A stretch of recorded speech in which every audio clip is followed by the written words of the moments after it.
Christine McVie's cause of death has been revealed. Try not to gasp. For months after her passing, the world believed a soft and simple version of events.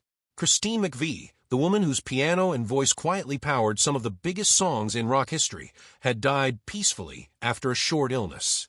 That was the phrase her family used, and out of respect, nobody pushed for more.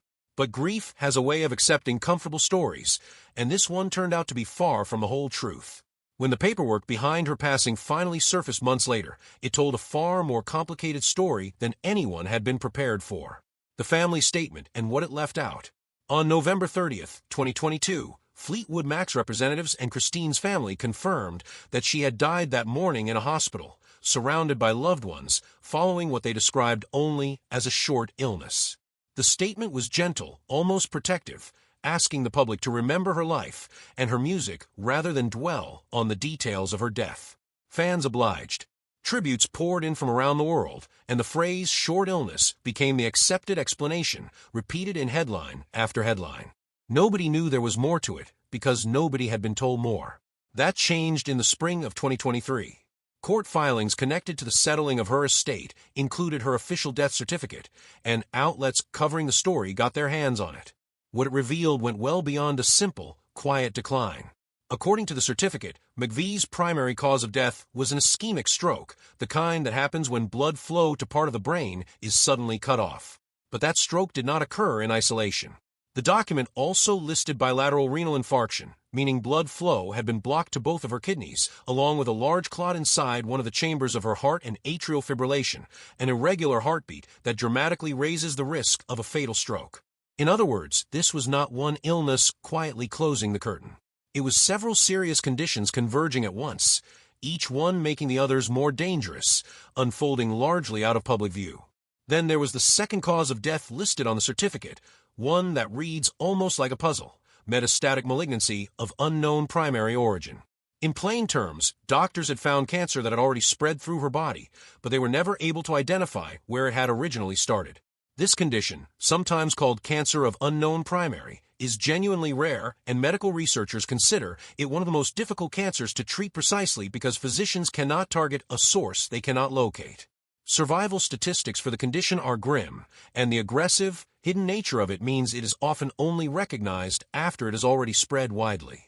For a woman who spent her career shielding her private life from public scrutiny, there is something almost fitting, in the saddest possible way, about a disease that hid its own origins from the very doctors trying to save her. Looking back, she had actually given the public a hint that something was wrong. In an interview with Rolling Stone only months before she died, McVie admitted she was not in good health, describing a chronic back problem that made it hard for her to imagine performing again. She fell back on an old expression to explain it: the mind is willing, but the flesh is weak. At the time, most people assumed she simply meant the ordinary toll of aging. In hindsight, she was carrying something much heavier than anyone realized. To understand why so many people felt the loss so personally, it helps to go back to the very beginning, to a girl in the English countryside with one of the more unusual names in music history. The girl born perfect. Long before she was Christine McVie, she was Christine and Perfect, born on July 12, 1943, in the small Lake District village of Bouth, in what was then Lancashire. Perfect really was her surname, and she later joked to interviewers that her school teachers used to tell her they hoped she would live up to it, adding wryly that she had managed to stay perfect right up until the day she got married. Her household was steeped in music from the start. Her father, Cyril, was a concert violinist and music lecturer who taught at colleges in Birmingham and played well into his 80s. Her grandfather had been an organist at Westminster Abbey. But it was her mother, Beatrice, who gave the family its strangest and most memorable quality. Beatrice was a practicing psychic medium and faith healer, and Christine spoke openly, later in life, about believing her mother's gift was genuine.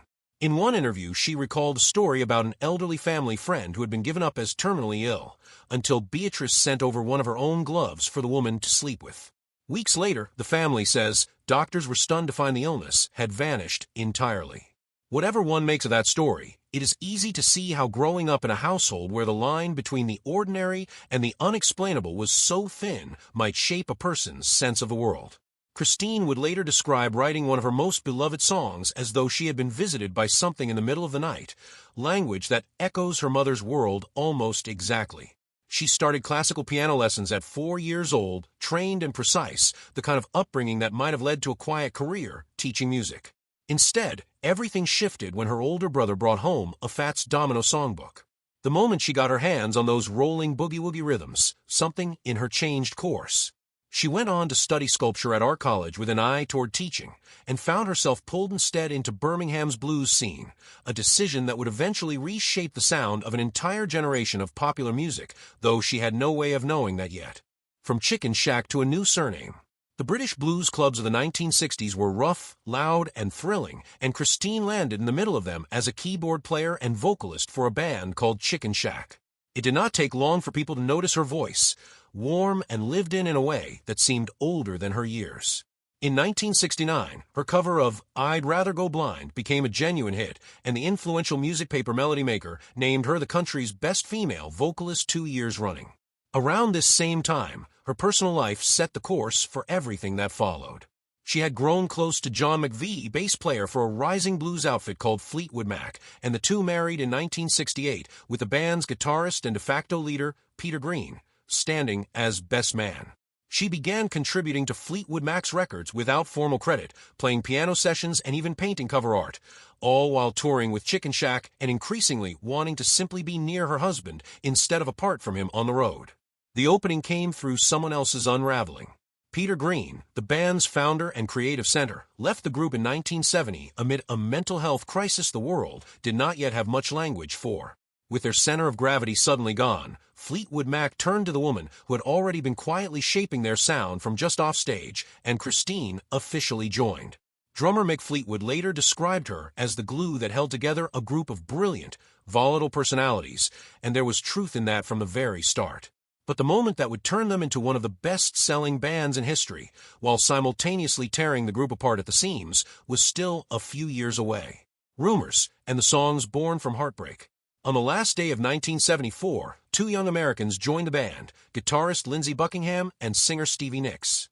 From the moment Christine and Stevie sang together, their voices fit as though they had always belonged side by side.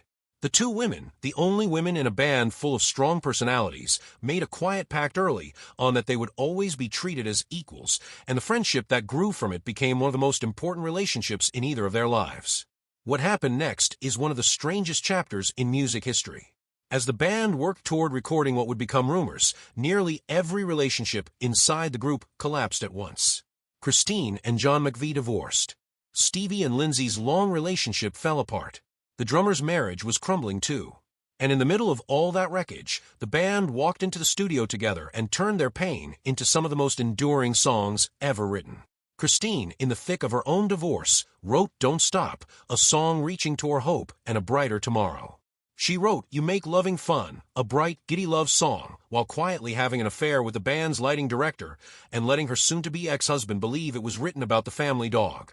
She was, by every account, holding immense contradictions inside her at once. And then there is Songbird, the song that shows her mother's spiritual world never fully left her. According to McVie's own retellings over the years, she woke around 3:30 one morning with the entire song already formed in her head, words, melody, and chords together. She sat at a small piano in her room and played it start to finish with no recorder running, then stayed awake the rest of the night terrified she would forget it if she fell asleep. She described the experience as feeling like a visitation, something spiritual rather than something written. Producer Ken Calais later recalled the band sitting in stunned silence when she first played it for them. Mick Fleetwood has said many times that Songbird is the song he once played at his own funeral. The weight behind the music. Rumors went on to sell tens of millions of copies, and Fleetwood Mac became one of the defining acts of a generation. But the lifestyle that came with that success took a real toll. Christine was later candid, almost startlingly so, about the excess of that era. In interviews given in her later years, she described cocaine and champagne as her substances of choice during those touring days, admitting with characteristic dry humor that she thought it made her perform better, before adding that perhaps someone could convince her otherwise. She also spoke about a turbulent relationship with Beach Boys drummer Dennis Wilson, a man she described with real affection despite the chaos he brought into her life. Wilson drowned at the age of 39 only a few years after their relationship ended, one more loss in a life that seemed to collect them quietly. Underneath the songs and the headlines ran something the public rarely saw: chronic back pain, stage fright, and the exhaustion of being a fundamentally private, country-loving woman trapped inside the machinery of global touring. By the late 1990s, a genuine and disabling fear of flying had taken hold of her, complete with panic attacks that made the constant travel of band life feel unbearable. So in 1998, at the height of the band's fame, and shortly after their induction into the Rock and Roll Hall of Fame, Christine McVie did something almost unheard of for a star at her level. She walked away entirely, retreating to the English countryside and stepping back from the band for good, or so everyone assumed. 16 years away, and the return. She bought a grand old manor house in Kent and set about becoming the country woman she had always wanted to be, gardening, restoring the house, and letting the noise of fame fall away. But over the years, she found herself missing the music, missing her old bandmates, and missing Stevie Nicks most of all. The one thing standing between her and a return was still that flying phobia. The way she eventually overcame it has become one of the more charming footnotes in her story. A therapist suggested she simply buy a plane ticket to Maui, where Mick Fleetwood lived, without any obligation to actually use it. As it happened, Fleetwood was about to travel to London anyway, so the two arranged to fly back to Hawaii together. She later described the moment the plane lifted off as an overwhelming feeling of freedom, and from there, everything else fell into place. In 2014, after 16 years away, Christine McVie rejoined Fleetwood Mac, and the classic Rumors-era lineup performed together again for the first time in nearly 2 decades. A legacy beyond the band. It would be a mistake to think of Christine only as one part of Fleetwood Mac's sound. Her solo work stood entirely on its own. Her 1984 self-titled solo album pulled in heavyweight collaborators, including Eric Clapton, who reportedly recorded a guitar solo for the track The Challenge in about an hour, and Steve Winwood, who contributed as well.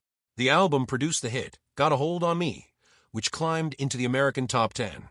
Over the course of her career, she was inducted into the Rock and Roll Hall of Fame, received the Brit Award for Outstanding Contribution to Music, earned the Ivor Novello Award for Lifetime Achievement, and was recognized as one of the finest songwriters her country ever produced. Which brings the story back, painfully, to its ending, and to a friendship that never quite got its final goodbye. The goodbye that never came. The bond between Christine and Stevie Nicks had deepened over nearly 50 years into something closer to family than friendship. When Christine fell seriously ill at the end of 2022, Stevie has said the news came suddenly. She and Mick Fleetwood planned to charter a plane immediately to be at her side, but Christine's family asked them to wait and see how things developed first. Only hours later, the family called back to say she had died. Stevie has spoken since about how much that loss weighed on her, that she never got the chance to sit with her friend one last time, the way she had hoped to. In the days after McVie's death, Stevie Nicks shared a heartfelt handwritten tribute describing Christine as her closest friend in the world, someone whose illness she had not even known about until it was too late.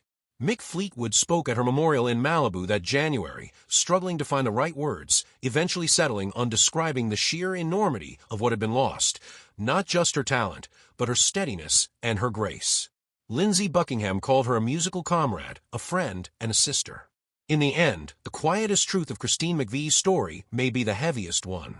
She spent her career writing some of the warmest, most hopeful songs in popular music while privately carrying burdens the public rarely glimpsed, and in her final chapter, she was taken by an illness that even her own doctors could never fully trace to its source.